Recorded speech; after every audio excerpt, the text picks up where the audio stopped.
हाँ जी class, a very good morning. आज वाली क्लास में हम क्लास 6 एसएसटी में chapter locating places on earth का नेक्स्ट पार्ट कंटिन्यू करने वाले हैं। इससे पहले हम इस चैप्टर का फर्स्ट पार्ट कर चुके हैं जिसमें हमने ये सारी चीजें ऑलरेडी कवर कर ली हैं।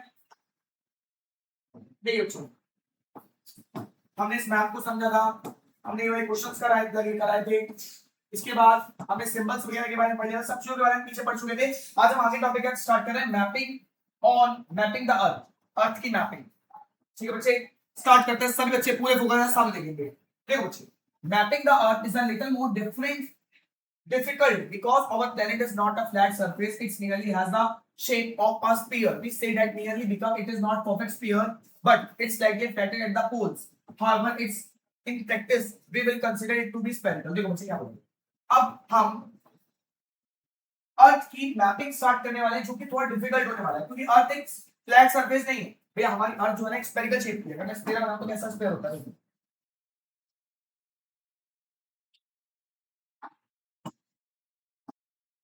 हाँ भाई, हमारा अर्थ एक ऐसी स्फेरिकल शेप की होता है, लेकिन अगर हम हाँ, हमारा अर्थ एक ऐसी स्फीयर शेप का होता है, लेकिन हम बोलते हैं कि भाई पूरी तरीके से स्फीयर नहीं होता, वो पोल से थोड़ा पिचका हुआ होता है। पोल से थोड़ा पिचका हुआ होता है, थोड़ा इस तरह की आकृति होती है हमारे अर्थ की।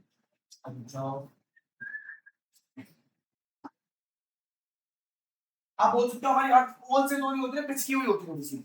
तो हमारी अर्थ की कुछ इस तरह की शेप होती है। देन आगे अब आपसे पूछा जाता है भाई what is the shape of earth? Earth की शेप कैसी होगी? It has the shape of sphere. We can say nearly because it is not perfect sphere but it is slightly flattened at the poles. तो भैया पूरी sphere नहीं होती, but ये पोल से थोड़ी सी पिचकी हुई होती है। पोल से थोड़ी सी पिचकी हुई। तो पहला क्वेश्चन बनेगा what is the shape of earth? What is the shape of earth? Is the shape of अर्थ। ये अर्थ की शेप कैसी होती है? अब भैया पृथ्वी की आकृति किस प्रकार है? पृथ्वी की आकृति कैसी है? जल्दी से बुक में टिक लगा लो फास्ट। जल्दी से बुक में टिक लगा लो आप लोग। भैया इससे स्टार्ट करेंगे और पोल्स तक देखना है फास्ट। बुक में टिक लगाइए, पहला क्वेश्चन लिखिए फास्ट क्विक। पृथ्वी की शेप कैसी है भैया? अर्थ की शेप स्फेरिकल है, लेकिन थोड़ी सी पोल से पिच की हुई है। हाँ जी क्लास, आगे देखते हैं। Representing a shape accurately on a flat sheet of paper is not possible to understand why teal and orange is such a way that you have just 3 or 4 large pieces of the skin. Then try to flat them on a table. You will see that you cannot do it without tearing them at the edge. अब देखो, आपको बोला गया किसी भी 3D shape को बिना फोड़े आप उसको शीट पे लगाना बहुत मुश्किल हो जाता है। बिना खोले बिना तोड़े मोड़े आप उसको शीट पे लगाना बहुत ज्यादा मुश्किल हो जाएगा। कहने का मतलब एक 3D शेप है, ये उसको शीट पे करने के लिए आपको उसको बीच से काटना पड़ेगा। जैसे मान लीजिए संतरा है, संतरे का छिलका भी आप जब शीट में लगाना हो तो आपको उसको तोड़ना ही तो पड़ेगा, उसको छीलना ही तो पड़ेगा। जब उसको छीलोगे तभी तो वो शीट पे आएगा। तो वही बोला गया आपको। अब now consider a globe which is a sphere on which a map is drawn. This may be a map of the earth, the moon, the planet, the Mars, and the constellation in the sky, etc. A physical object like one shown in drawing on the next page is a sphere that is generally made up of metal, plastic, or cardboard. अब अर्थ को represent करने के लिए भाई अभी हमने देखा, हम अर्थ एक छोटी जगह को रिप्रेजेंट करने के लिए बहुत बड़ी जगह को रिप्रेजेंट करने के लिए मैप बनाते हैं। क्या बनाते हैं? मैप। अब मैप के अलावा अगर मैं पूरी अर्थ को दिखाना हो, तो मैप के अलावा हम ग्लोब का भी इस्तेमाल करते हैं। भाई ग्लोब क्या होता है? भाई ग्लोब एक स्फेरिकल स्ट्रक्चर होता है जो कि मेटल का बना हो सकता है, प्लास्टिक का बना हो सकता है और कार्डबोर्ड का बना हो सकता है। ठीक है, जो हमें पूरी अर्थ को बताना है। तो मैं बोल सकता हूँ ग्लोब क्या होता है? ये ग्लोब होता है, globe is a 3D model of earth. 3D model of earth, ये अर्थ का एक 3D मॉडल होता है ग्लोब। ठीक है बच्चे, इसे कहते हैं ग्लोब। किधर इसे ग्लोब बोलते हैं? आपने कहीं ना कहीं देखा होगा, इसको स्कूल्स में वगैरह देखा होगा आपने। ठीक है, here we will study the globe representing the earth geography. Because of the globe and the earth have the same spherical shape, a globe will better represent the geography of the earth than a flat map. तो आपको बोला गया देखो globe जो है वो एक map के द्वारा, मैप के अलावा भाई मैप एक भाई 2D शेप होती है, ग्लोब एक 3D शेप होती है। तो ग्लोब आपको ज्यादा अच्छी अंडरस्टैंडिंग बता सकती है पूरी अर्थ के बारे में। तो भाई ग्लोब क्या करता है? Globe represent much accurate information of our earth because its shape is similar to the earth. तो भाई ग्लोब जो होता है वो ज्यादा अच्छी इंफॉर्मेशन आपको दे पाता है, क्योंकि ग्लोब जो होता है वो बिल्कुल अर्थ की शेप की तरह ही होता है। तो सबसे पहले ग्लोब क्या होता है, ग्लोब के बारे में लिखिए भैया। फर्स्ट आपको अपने पेज पे सबसे ऊपर एक जगह छोड़नी है ग्लोब के लिए। भाई यहाँ पे एक स्क्वायर बना है, उसमें आपको ग्लोब बना के लाना है घर से।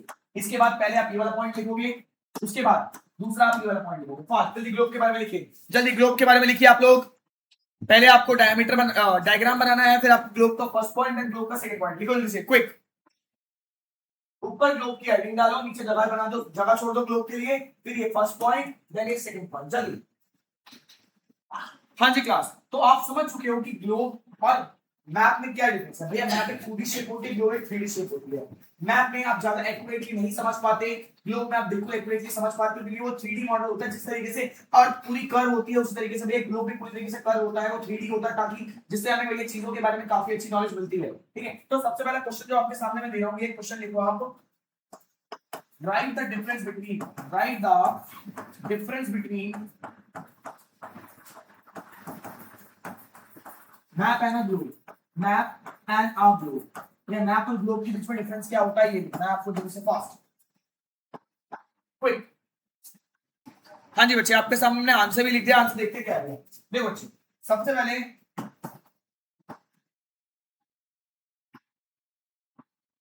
समझते हैं। पहला हम पढ़ रहे हैं मैप के बारे में।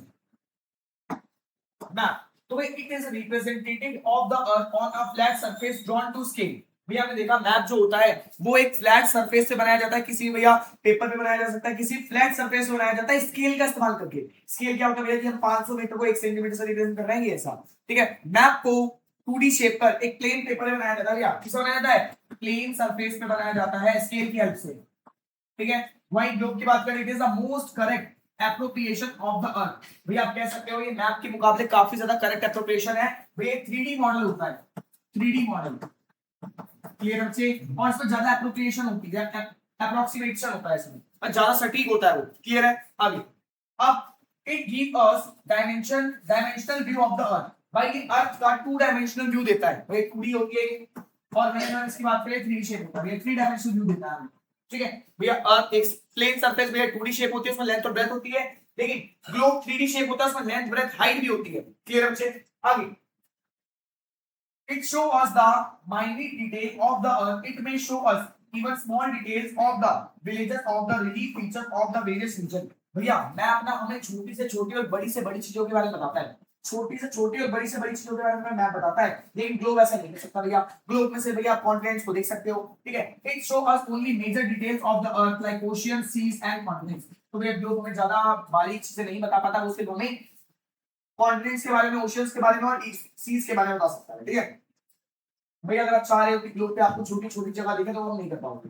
ग्लोब बस पूरी अर्थ का एक 3D मॉडल होता है, पूरी अर्थ का एक आइडिया देता है आपको कि एक अर्थ कैसी दिखती है। ठीक है, लेकिन मैप पे आप छोटी छोटी बड़ी से बड़ी चीजों को दिखा सकते हो। भाई मैप का एक फायदा ये होता है कि मैप आप एक छोटी जगह पर बना सकते हो, लेकिन ग्लोब आप एक छोटी जगह पे नहीं बना सकते। क्लियर है, क्लियर है। ग्लोब सिर्फ पूरी अर्थ को दिखाता है। ठीक है, आगे। हाँ, since latitude and longitude are drawn as straight lines, there is distortion in shape, size and coordinates होगा। अब इसमें लैटिट्यूड और लॉन्गिट्यूड है, लैटिट्यूड और लॉन्गिट्यूड असल में जो है भाई कैसी होती है, कर्व होती है, लेकिन इसमें भैया स्ट्रेट बनाए जाते हैं, तो थोड़ी बहुत कॉम्प्लिकेशन आ जाती है, थोड़ी बहुत गलती वगैरह आ जाती है, लेकिन इसमें ऐसा नहीं होता। Since longitude and latitude are drawn as circles and semi circles, there is no distortion in the shape and size of the coordinates. तो ये देखो लैटिट्यूड लॉन्गिट्यूड तो भैया बिल्कुल सर्कुलर शेप में दिखाई जाती है, तो उसमें कोई भी गलती होने के चांसेस नहीं है। ठीक है, ठीक है, अभी लॉन्गिट्यूड और लैटिट्यूड के बारे में बताने वाला हूं। ठीक है, लॉन्गिट्यूड और लैटिट्यूड होता क्या है, देखो बच्चे, हमारी अर्थ पर कुछ ऐसी इमेजिनरी लाइंस होती हैं, इनको लॉन्गिट्यूड, और कुछ ऐसी लैटिट्यूड लाइन होती है, इसको लैटिट्यूड बोला जाता है। ठीक है भाई, मैप पे इनको स्ट्रेट दिखाया जाता है, मैप पे ना इनको स्ट्रेट दिखाया जाता है, तो भाई मैप में थोड़ी बहुत गलती हो सकती है।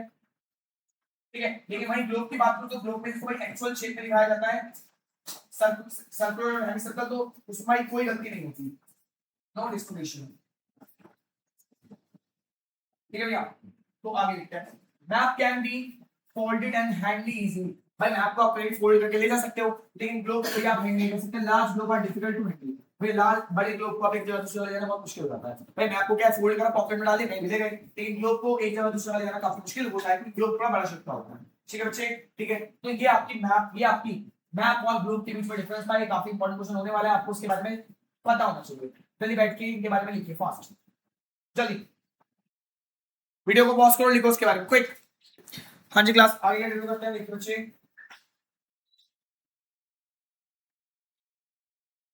हाँ जी, अब हम समझ रहे हैं अंडरस्टैंडिंग कोऑर्डिनेट्स। कोऑर्डिनेट्स के बारे में समझते हैं बच्चे।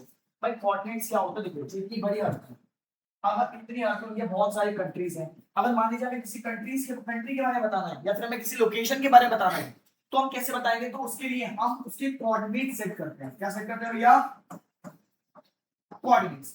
तो ये कोऑर्डिनेट्स क्या होता है? किसी भी जगह की लोकेशन बताता है। भाई कोऑर्डिनेट क्या बताते हैं? Tell us location, tell us location of a particular place, of a particular place. भाई किसी भी जगह की लोकेशन बताते हैं कोऑर्डिनेट्स, किसी भी जगह की लोकेशन, किसी भी जगह की लोकेशन बताएंगे। क्या बताएंगे? लोकेशन। अब देखिएगा, imagine a big market in a city और town with near roads or shop all the same size.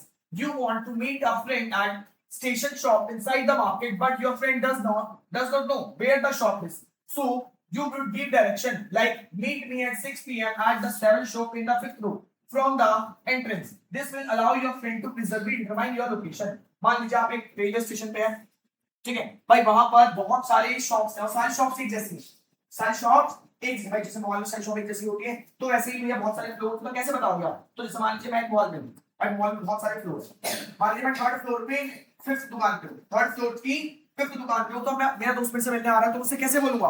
मैं बोलूंगा भाई थर्ड फ्लोर की फिफ्थ दुकान पे मैं हूं, तो सबसे पहले वो थर्ड फ्लोर पे जाएगा, फिर वहां से फिफ्थ दुकान पे पहुंचेगा और उनको मिल जाएगा, ठीक है। इसी को बोलते हैं कोऑर्डिनेट्स। तो मैंने उसको ऐसे ऐसी इंफॉर्मेशन दी जिससे वो मेरे तक बहुत इजीली पहुंच गया। मैंने बताया थर्ड फ्लोर पे फिफ्थ फ्लोर, थर्ड फ्लोर पे फिफ्थ शॉप पे हूं मैं, तो ये सुनकर उसको पता चला भाई पहले थर्ड फ्लोर पे जाना है फिर फिफ्थ शॉप पे जाना है, उसको मिल गया, ठीक है। लेकिन अगर उसको नहीं पता होता है तो वो कहां ढूंढता फिरता? भाई इतना बड़ा मॉल था उसमें, भैया वहां 12 फ्लोर थे और उसमें 100 200 की दुकान थी, तो किसकी दुकान ढूंढता हो मेरे को? तो मैंने उसको एक ऐसी इंफॉर्मेशन दी जिससे उसको पता चला कि हाँ भाई मैं थर्ड फ्लोर की फिफ्थ शॉप पे हूँ। इसी को मैं बोलता हूँ कोऑर्डिनेट्स, इसी को बोलते हैं कोऑर्डिनेट्स। अब इसका इस्तेमाल मैप पे कैसे करते हैं, ग्लोब पे कैसे करते हैं, इसका इस्तेमाल हम देखते हैं, ठीक है बच्चे। Now consider a chessboard. To record move by advanced players, letters are played along the main piece from A to H. See and imagine the number from 1 to 8 between the two sides. This simple system allows players to mark each square and record every move. Here the white side has just opened the game by moving the queen's pawn to squares from ahead, a very common opening. So the pawn is said to have moved from D to D4. अब देखो यहाँ पे क्या होगा। अब यहाँ पे भैया, यहाँ पे A B C D E F G H, यहाँ पे 1 2 3 और 5 तो हमने पूरे चेस बोर्ड को ऐसे कैटेगराइज कर दिया, पूरे चेस बोर्ड को कैटेगराइज कर दिया। अब मैं बोलूं D2, अब मैंने बोला D2 की जो भैया क्वीन है वो D2 से D4 तक गई, D2 से एक जो भाई जो भी एक गोटी थी वो D2 से D4 तक गई, तो D2 का मतलब क्या है? D2 का मतलब पहले D पे जाओ फिर 2 पे जाओ, यानी यहाँ पर, तो पहले ये वाली गोटी जो थी वो D2 पर थी। अब D4 का मतलब क्या है? पहले D पे जाओ और नंबर 4 पे जाओ, तो ये यहाँ से यहाँ चली गई। तो आपको समझ आ रहा है? तो आपको किसी भी नंबर को दिखाना तो बहुत इजीली दिखा दोगे। अगर मैं पूछूं भाई इसको क्या बोलते हैं? चेस किसको आता है? सबको आता है चेस। भाई इसको क्या बोलते हैं? हाथी। क्या बोलते हैं इसको? हाथी। तो अगर मैं पूछूं कि हाथी की कोऑर्डिनेट्स क्या है, देखो जब भी कोऑर्डिनेट्स बताते हैं पहले लेटी हुई लाइन पे देखते हैं, पहले एक्स एक्सिस पे देखते हैं फिर वाई एक्सिस पे देखते हैं, पहले एक्स एक्सिस फिर वाई एक्सिस, पहले एक्स एक्सिस फिर वाई एक्सिस, यानी पहले लेटी हुई लाइन फिर सीधी लाइन, पहले लेटी हुई लाइन फिर सीधी लाइन, ठीक है। तो अब भाई घोड़े में उसके इसकी लोकेशन बतानी है तो मैं कैसे बताऊंगा हाथी की? तो ये एच और नंबर पे 1, तो h1 h1। अब मैं पूछूं आपसे कि भाई ब्लैक वाला किंग कहां पर है? तो क्या कोऑर्डिनेट्स होंगे इसके ब्लैक वाले किंग के? E8। क्या होंगे? बहुत बढ़िया, शाबाश, E8। अब मैं पूछूं भाई इस वाले प्लेयर, इसको मान लो x, भाई ये कहां पर है? G7। कहां पर है? तो भाई पहले हमने अल्फाबेट देखे फिर हमने कोऑर्डिनेट देखा, तो उसके कोऑर्डिनेट क्या होगा? G7। तो कोऑर्डिनेट समझ आ रहा है थोड़े बहुत? कोऑर्डिनेट समझ आ रहे हैं भाई? कोऑर्डिनेट का इस्तेमाल करता है किसी भी जगह की लोकेशन को दिखाने के लिए, किसी भी जगह की एग्जैक्ट लोकेशन को दिखाने के लिए कि भाई ये कहां पर है, वो कहां पर है, वो कहां पर है, ठीक है। इसके पहले हम लेटी हुई लाइन देखते हैं, पहले एक्स एक्सिस देखते हैं फिर हम वाई एक्सिस देखते हैं, पहले लेटी हुई लाइन फिर खड़ी हुई लाइन, ठीक है। समझ आ रहा है थोड़ी बहुत? कोऑर्डिनेट्स भैया ऐसी वैल्यूज होती हैं, ऐसी इंफॉर्मेशन होती है जो हमें ये बताती है कि कोई लोकेशन, कोई चीज कहां पर है, कोई चीज कहां पर है, किसी भी प्लेस की लोकेशन बताती है, किसी प्लेस की लोकेशन। समझ आ रहा है? समझ आ रहा है समझ बच्चे? हाँ आगे। हाँ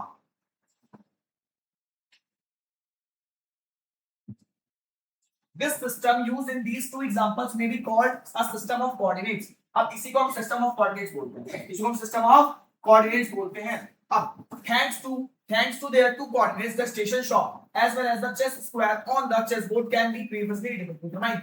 अब कोऑर्डिनेट्स का इस्तेमाल करके हमने, चाहे वो मॉल में हो, भाई मॉल में मैंने अपनी पोजीशन बता दी कि मैं थर्ड फ्लोर के फिफ्थ शॉप पे हूं, थर्ड फ्लोर के फिफ्थ शॉप पे हूं, ठीक है 3-5 थर्ड फ्लोर के फिफ्थ शॉप पे, ठीक है। और ऐसी मैंने चेस में वैल्यू बता दी भाई G8 G5 A5, ठीक है। तो मैंने लोकेशन बता दी, तो कोऑर्डिनेट्स का इस्तेमाल करके मैंने लोकेशन बताई। A similar system of coordinates is used in the world of map to determine the location of any place on the map। Let us see how this system works। इसी तरह का coordinates का system एक map पे भी काम करता है, जो कि बताता है कौन सी प्लेस कहां पर है, कौन सी प्लेस कहां पर है। इसी तरीके का सिस्टम हमारे वर्ल्ड मैप पे भी काम करता है, जो कि ये बताता है कौन सी प्लेस कहां पर है। समझ आ रहा है? समझ आ रहा है? अब भाई इसको समझने के लिए हमें पहले दो पॉइंट्स और पढ़ने पड़ेंगे, लैटिट्यूड और लॉन्गिट्यूड। लैटिट्यूड और लॉन्गिट्यूड भाई बहुत इंपॉर्टेंट क्वेश्चन है। अब let us return to the globe। it is easy to identify the north pole and the south pole on it। अब ये ग्लोब की तरफ बढ़ ग्लोब क्या बनाते हैं हमें, मान लीजिए हमने ग्लोब बना दिया, ठीक है। अब ग्लोब पे नॉर्थ पोल साउथ पोल है, ऊपर वाला होता है नॉर्थ पोल, नीचे वाला साउथ, ये वाला ईस्ट, ये वाला वेस्ट। भाई डायरेक्शन आप पढ़ के आए हो, डायरेक्शन के बारे में पढ़ के आए हो। इधर क्या होगा? नॉर्थ ईस्ट, इधर क्या होगा? साउथ ईस्ट, इधर क्या होगा? साउथ वेस्ट, इधर क्या होगा? North west. ठीक है बच्चे, या कोऑर्डिनेट्स और सब साइड एडिशन बताई मैंने आपको, बहुत बढ़िया। अब आपको बोला है rotate the globe while it rotate the fixing point at the top and bottom are 2 points, 2 poles, half between them in equator not these circle marking it in figure 1.3। और आगे देखते हैं इधर। imagine that you stand on the equator and travel toward one of the pole, your distance from the equator increase। एक second, हम इस वाले topic को देखते हैं, इस वाले टॉपिक को देखते हैं। हमने बोला कि हम ग्लोब पे जाएंगे, ग्लोब पे नॉर्थ पोल और साउथ पोल को देखेंगे। Rotate the globe by it rotate the fix point at the top at the bottom. अब ये इसको रोटेट करो और उसको भैया फिक्स कर दो, यहां से इसको थोड़ा सा रोटेट करो और यहां पे नॉर्थ पोल साउथ पोल से फिक्स कर दो उसको, ठीक है। नोट द ठीक है, half way between them the equator. अब भाई फिगर 1.3 देखते हैं, इसका इक्वेटर से बताता हूं आपको। फिगर 1.3 इधर इधर इसको देख के समझिए। आपको बोला है ये एक पूरा अर्थ, भाई ऊपर है नॉर्थ पोल, नीचे है साउथ पोल, ऊपर है नॉर्थ पोल, नीचे है साउथ पोल। अब नॉर्थ पोल से साउथ पोल तक आप एक लाइन खींच दो और एक ऐसी लाइन भी खींचो जो अर्थ को दो बराबर भागों में बांटे, जिसको बोलेंगे इक्वेटर, जिसको बोलेंगे इक्वेटर। इधर देखो भाई, अर्थ के बीचों बीच एक लाइन जाती है जो अर्थ को दो बराबर हिस्सों में बांटती है, इसको बोलते हैं इक्वेटर। क्या बोलते हैं? इक्वेटर।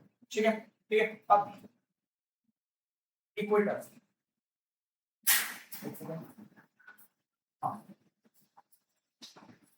अब ये जो ऐसी खड़ी हुई लाइन जाएगी, इधर देखो इधर देखो देखो। अब यहां पर जो ऐसी खड़ी हुई लाइन जाएगी, ये वाली लाइंस, इन लाइंस को बोलते हैं लॉन्गिट्यूड। इन लाइंस को बोलते हैं लॉन्गिट्यूड। और लॉन्गिट्यूड क्या बोलेंगे? लॉन्गिट्यूड। और जो ये लेटी हुई लाइन होती है इनको बोलते हैं लैटिट्यूड। क्या बोलते हैं? लैटिट्यूड। भैया इधर नहीं समझ आ रहा है भैया, हमने जो भैया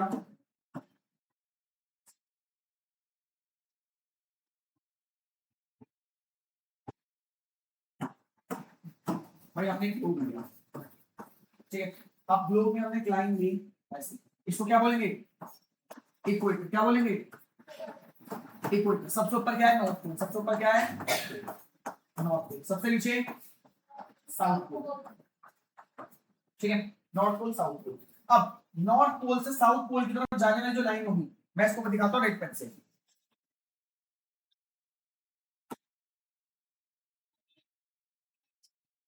भाई नॉर्थ पोल से साउथ पोल की तरफ लाइन जाएगी, इनको बोलेंगे लॉन्गिट्यूड। क्या बोलेंगे? लॉन्गिट्यूड। ये सारी जो लाइन होंगी इनको बोलेंगे लॉन्गिट्यूड। ठीक है, अभी नहीं बताऊंगा नेक्स्ट। और जो भी ये नेगेटिव लाइन होगी इसको ब्लैक पेन से दिखा रहा हूं, ये सारी की सारी negative line,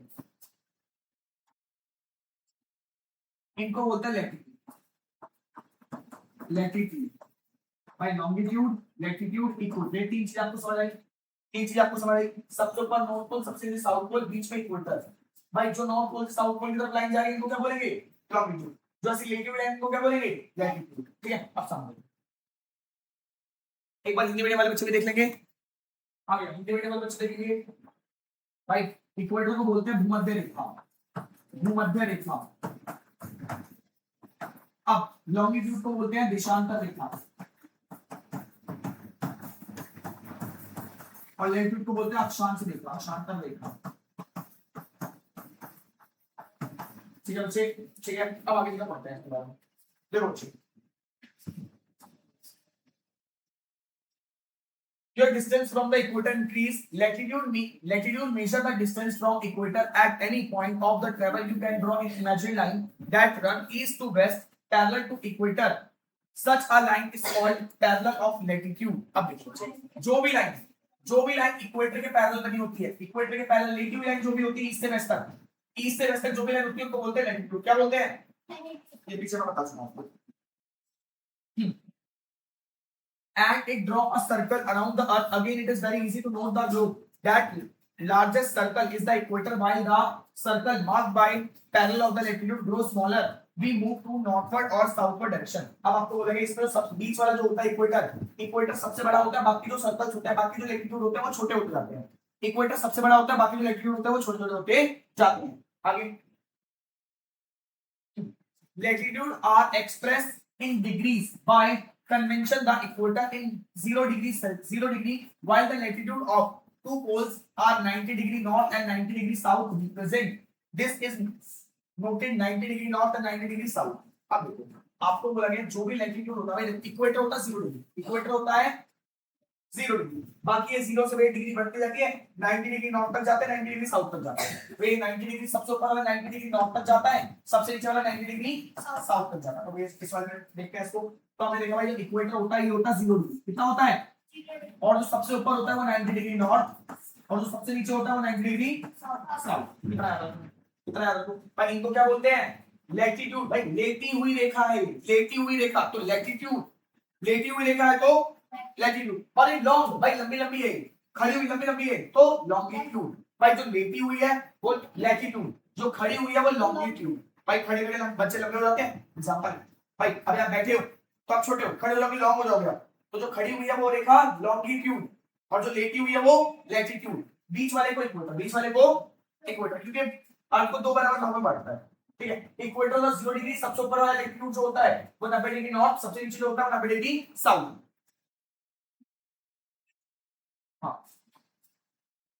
There is a connection between latitude and climate around the equator. The climate is generally hot. It is also called torrid as you travel away from the equator toward one of the pole. In other words, as your latitude increase, the climate become more moderate or temperate, and closer to north or south pole, the climate grow colder or freeze. You will learn in science why this is so. अब देखो, अब आपको यहाँ पे क्या बोला गया है, यहाँ पे आपको बोला गया है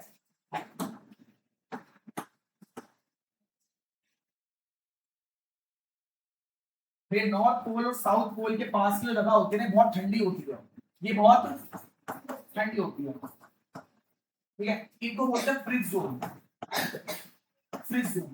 भाई बहुत ठंडी होती है, फ्रीज जोन। क्या बोलते हैं इसको, फ्रीज जोन। और इक्वेटर के पास की जगह, भाई इक्वेटर है, इक्वेटर के पास की जगह को बोलते हैं भाई, इक्वेटर के पास जाते रहोगे, इक्वेटर के पास जाते रहोगे तो यहाँ पे भैया हॉट जोन जाता है। ये जो जोन होते हैं ये हॉट जोन होता है, गर्मी काफी ज्यादा होती है। इसको हम क्या बोलते हैं, इसको बोलते हैं टॉरिड जोन। क्या बोलते हैं, टॉरिड जोन। यहाँ पे गर्मी बहुत ज्यादा होती है, टॉरिड जोन। भाई ये है टॉरिड जोन, टॉरिड जोन। तो भैया पूरे ग्लोब के बारे में समझ रहे हो। सबसे पहला बीच वाले लाइन को क्या बोलते हैं, इक्वेटर। बीच वाले लाइन को कितना डिग्री होता है, 0 डिग्री। अब जो भी इसके पैरेलल, इक्वेटर के पैरेलल, ये इक्वेटर के पैरेलल लाइन बनाता हूं, 1 टू थ्री इक्वेटर के पैरेलल मतलब ये होती है इक्वेटर ऑफ पैरेलल, इसको बोलते हैं लैटिट्यूड। क्या बोलते हैं? क्या बोलते हैं? सबसे ऊपर वाले 90 डिग्री नॉर्थ, सबसे नीचे वाले 90 डिग्री साउथ। ठीक है, अब भैया पोल्स के पास जो जगह होती है वहां पे क्या होती है? बहुत ज्यादा ठंड होती है। वहां पे क्या होती है? बहुत ज्यादा ठंड। पोल्स के पास जो जगह होती है वहां पे बहुत ज्यादा ठंड होती है, उनको क्या बोलते हैं? Freeze zone. क्या बोलते हैं? Freeze zone. इक्वेटर के पास की जगह जो होती है वहां पे बहुत ज्यादा गर्मी होती है, क्योंकि वहां पे सूरज की डायरेक्ट, वहां पे सन की डायरेक्ट रेस पड़ती है। भाई जो भी जगह इक्वेटर के पास होती है ना वहां पे बहुत ज्यादा गर्मी होती है। क्यों? क्योंकि वहां पे सूरज की डायरेक्ट रेस पड़ती है। वहां पे सूरज की डायरेक्ट रेस पड़ती है, इसलिए यहाँ पे बहुत गर्मी होती है और उसको बोलते हैं टॉरिड जोन। क्या बोलते हैं? Torrid zone. तो भैया अभी तक आपको क्या क्या समझ आया? अभी तक आपको लॉन्गिट्यूड समझ आया, लैटिट्यूड समझ आया, इक्वेटर समझ आया, टॉरिड जोन समझ आया, फ्रीज जोन समझ आया। ठीक है बच्चे, समझ आया चीजें? बहुत बढ़िया। आगे तो यहाँ पर आपको जो also why we experiment difference in the course of the year। तो अब बढ़ते हैं लॉन्गिट्यूड के बारे में, वैसे हम ऑलरेडी पढ़ चुके हैं। Imagine now that you travel from north to pole. भाई नॉर्थ से पोल, नॉर्थ से साउथ की तरफ जो भी लाइन जाएगी क्या बोलेंगे इसको? लॉन्गिट्यूड। क्या बोलेंगे? लॉन्गिट्यूड। लॉन्गिट्यूड क्या बोलेंगे? लॉन्गिट्यूड। और ये जो ऐसे इक्वेटर की पैरेलल लाइन होगी इसको क्या बोलेंगे? लैटिट्यूड। क्या बोलेंगे? लैटिट्यूड। तो ये आपको ये बताना है। ठीक है, अभी oval by the shortest possible line. Observe the globe. You will see that intersection of passing through Europe and Africa. You could just as well through Asia. The distance would be same. These lines are called meridian of latitude. वह इनको meridian of latitude कहा जाता है। ठीक है, they are also half circles running from poles to the other। भाई ये भी सर्कल को हाफ आप इसमें बांटते हैं। ठीक है भैया, भैया इनको बोलते हैं meridian of latitude। meridian of latitude. You will also learn in science that Earth spin on its axis to pull. Simply let us place this lamp in little away from our globe. Focus on it and imagine that this is, अब ये इसके बारे में समझते हैं। This is the sun, illuminates the Earth. Slowly rotate the globe eastward. We can note that the pole, some places on the Earth is morning, while other side is the midday or the evening or night. When it is breakfast time in our country, it is lunch time in another, and there is a third country. People are fast asleep. That is why by measuring the longitude of place, we will also be measure the time of one place to another। अब देखो आपको क्या करेगा। आपको बोला गया बच्चे, ये हमारी बात है, आपके सामने एक लैंप रख दो। मान लो यहाँ पे ना एक बल्ब लगा है,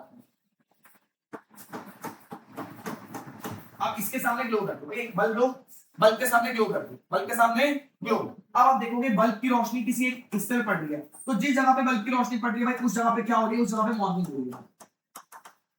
और भाई इसकी जो सबसे पीछे वाली जगह है यहाँ पे भाई, यहाँ पे तो आपकी रोशनी आएगी नहीं, तो इस जगह पे नाइट होगी। इस जगह पे क्या हो रही है? नाइट। और बीच की जगह पे उसको शाम हो रही है, इवनिंग। अब जैसे आपको रोटेट करोगे तो ये नाइट वाला हिस्सा सामने आ जाएगा, नाइट में मॉर्निंग हो जाएगी, और जहां पे मॉर्निंग होती है वहां पे नाइट हो जाएगी। ठीक है,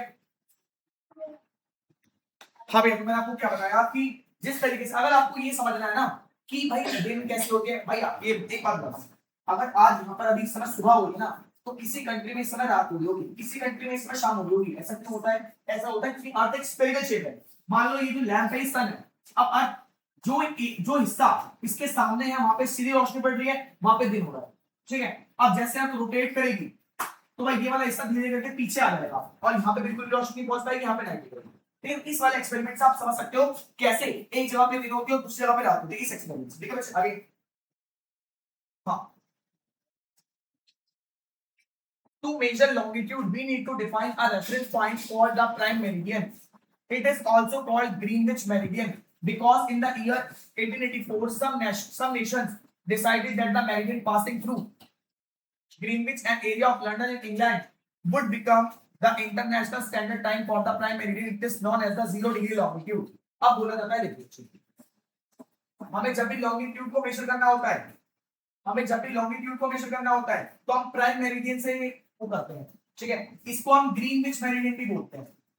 ठीक है, क्योंकि भैया 1884 में सभी देशों ने मिलकर ये देखा था कि जब भी हम टाइम मेजर करेंगे तो हम इस ग्रीनविच मेरिडियन की वजह से ही करेंगे टाइम मेजर, और इसको हम इसको 0 डिग्री लेटिट्यूड बोला जाता है, बिल्कुल बीच में होते हैं। आगे इमेज दे रखी है, हां उसकी भाई अर्थ के बिल्कुल बीच से लॉन्गिट्यूड जाती है जिसको बोलते हैं प्राइम मेरिडियन या ग्रीनविच मेरिडियन। इसको क्या बोलते हैं भैया? प्राइम मेरिडियन या ग्रीनविच मेरिडियन या फिर ग्रीनविच मेरिडियन, इसको बोलते हैं 0 डिग्री। क्या बोलते हैं? 0 डिग्री। अब जैसे इसके साइड जाते रहते हैं डिग्री बढ़ती है, जैसे इसके साइड जाता है डिग्री बढ़ती जाती है। ठीक है बच्चे?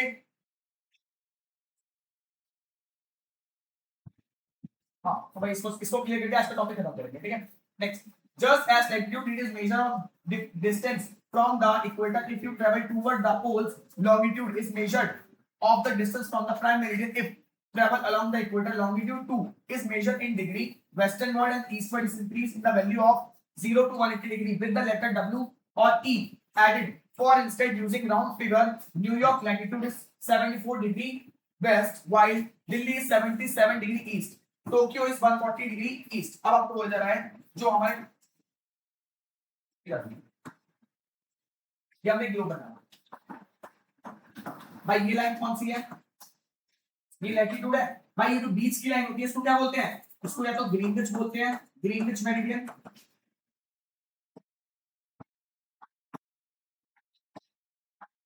या तो प्राइम मेरिडियन, या तो प्राइम मेरिडियन। ये इसको 0 डिग्री बोलते हैं। क्या बोलते हैं? 0 डिग्री। और इसी को भी भाई इसी को मान के इसको स्टैंडर्ड टाइम बोलते हैं। स्टैंडर्ड टाइम भाई इसी से टाइम मेजर हो जाता है, स्टैंडर्ड टाइम बोलते हैं इसको। अब इसके साथ में और जाके दे दिया। ठीक है, तो ये वाली जो प्राइम मेरिडियन होती है 0 डिग्री से 180 डिग्री तक जाती है। ये 0 डिग्री से 180 डिग्री तक जाती है। क्लियर बच्चे? अब भैया इसके आगे अब देखो ये ईस्ट साइड है, ये वेस्ट साइड है। तो अब इस तरफ होगी तो हम लिख देंगे भैया 77 डिग्री वेस्ट, इस साइड होगा तो हम लिख देंगे 74 डिग्री ईस्ट। मतलब ये कौन सी साइड है ये भी हमें लिखना होता है, कौन सी साइड है ये भी हमें लिखना होता है, ईस्ट साइड में वेस्ट साइड में। ठीक है बच्चे?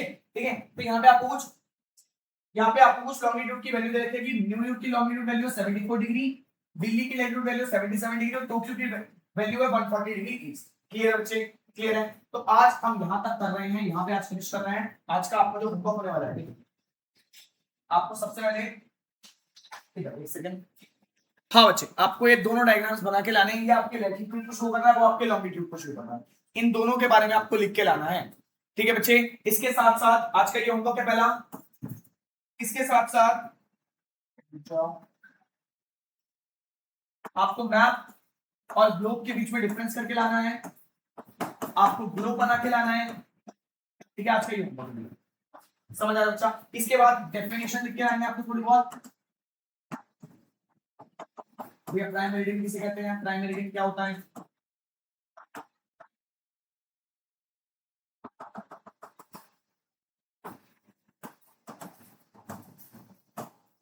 प्राइम मेरिडियन किसे कहते हैं? लॉन्गिट्यूड किसे कहते हैं? लैटिट्यूड किसे कहते हैं? ठीक है, इन सब के बारे में लिखना है। इक्वेटर किसे कहते हैं? ठीक है, इसके बाद फ्रीज जोन क्या होता है? फ्रीज जोन, टॉरिड जोन किसे कहते हैं? आपको इन सब के बारे में लिख के लाना है। आप गूगल वगैरह के लिए दे सकते हो, बुक वगैरह के लिए दे सकते हो। ठीक है, आपको इन सब के बारे में लिख के लाना है। तो आज को भैया देखो, सबसे पहले आपको ये दोनों बनाने हैं, इसके साथ साथ आपको एक सबको डिफाइन करना है, मैप ऑफ ग्लोब के बीच में डिफरेंस भी, और बाकी लोगों ने छोटे ये बना रखा है, आपको इसको भी बना सकते हो। क्लियर बच्चे? ओके, आज का टाइम मिलेगा, आज का होमवर्क आपका ये है। ओके क्लास, आज की वीडियो यहीं पे एंड करते हैं, कल हम इस चैप्टर को फिनिश कर देंगे। Bye bye, have a good day.